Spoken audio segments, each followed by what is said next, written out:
Manusia adalah ciptaan Allah yang terbaik yang ada di dunia ini, karena manusia memiliki akal, pikiran, hati, dan kehendak untuk berbuat.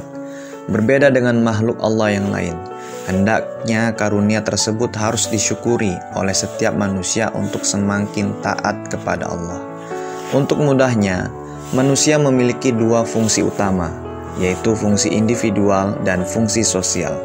Fungsi individual adalah manusia berperan sebagai pribadi yang bertanggung jawab atas perbuatan dirinya sendiri. Manusia berkehendak melakukan apa saja, baik, buruk, benar, atau salah, semua tergantung keputusan dirinya sendiri.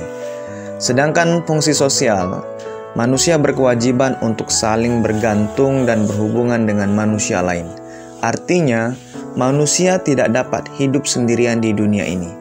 Ia memerlukan peran manusia lain untuk memenuhi kebutuhannya.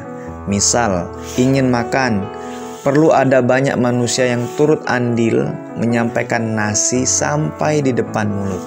Seperti petani yang menanam padi dan memanennya, tengkulak, pabrik, dan pedagang beras yang menjualkannya, ibu atau ayah yang memasakkan berasnya, dan seterusnya. Fungsi individu dan fungsi sosial harus dimaknai manusia dengan benar dan sadar.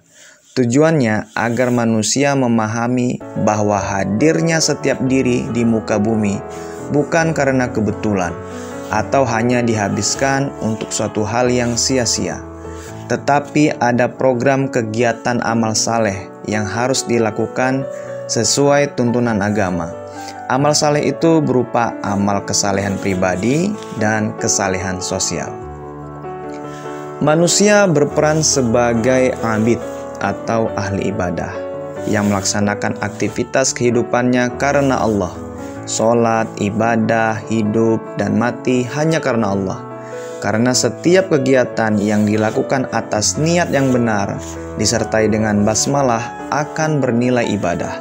Artinya, ibadah bersifat luas, bukan hanya sholat, zakat, dan puasa saja, tetapi bekerja, berkebun, berdagang, dan kuliah juga bisa bernilai ibadah. Selain itu, manusia juga berperan sebagai khalifah atau pemimpin, minimal memimpin dirinya sendiri. Bagaimana mungkin bisa memimpin orang lain jika memimpin diri sendiri masih kesusahan? Memimpin yaitu mengarahkan yang dipimpin untuk patuh, tunduk, dan taat. Jika setiap diri masih kesusahan melarang diri sendiri untuk tidak berbuat baik, berarti ada yang salah dan perlu diperbaiki. Jika diri tidak bisa melarang diri sendiri untuk jangan mencontek jawaban teman, bagaimana mungkin ia bisa mengajarkan kejujuran pada orang lain?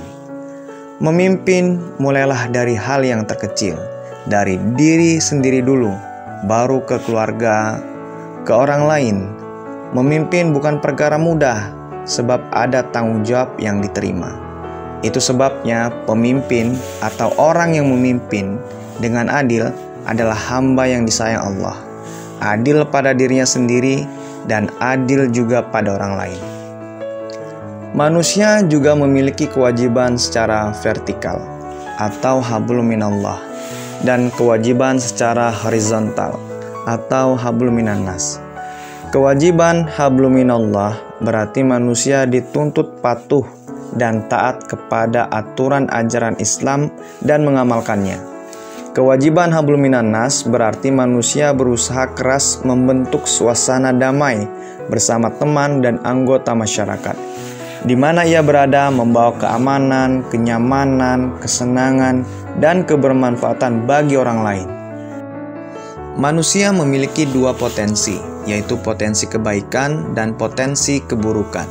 Manusia dapat menjadi saleh melebihi malaikat, dan juga manusia dapat menjadi lalai melebihi hewan. Artinya ada unsur proses, pilihan, dan perjuangan sungguh-sungguh untuk memantapkan hati dan amal agar sejalan dengan tuntunan agama. Dengan begitu, potensi kebaikan akan selalu mengungguli atau menang dari potensi keburukan. Potensi kebaikan itu seperti potensi indera yang digunakan dengan baik, potensi akal pikiran yang sehat, dan potensi hati yang jernih melihat semua sisi kehidupan. Kedudukan manusia dapat dilihat dari uraian 4E: esensi, estetika, etika, dan eksistensi. Esensi dapat diartikan manusia memiliki peranan atau substansi utama memberikan kemanfaatan, keberkahan, dan keteladanan bagi manusia dan makhluk di sekitarnya. Kemudian, estetika dapat diartikan menjalani kehidupan hendaknya memainkan seni harmonisasi atau ritme sunatullah. Manusia juga dapat dilihat kedudukannya dari etika. Etika dapat diartikan manusia memiliki etika atau akhlak mulia sebagai bentuk perwujudan hamba yang patuh dan umat yang membahagiakan.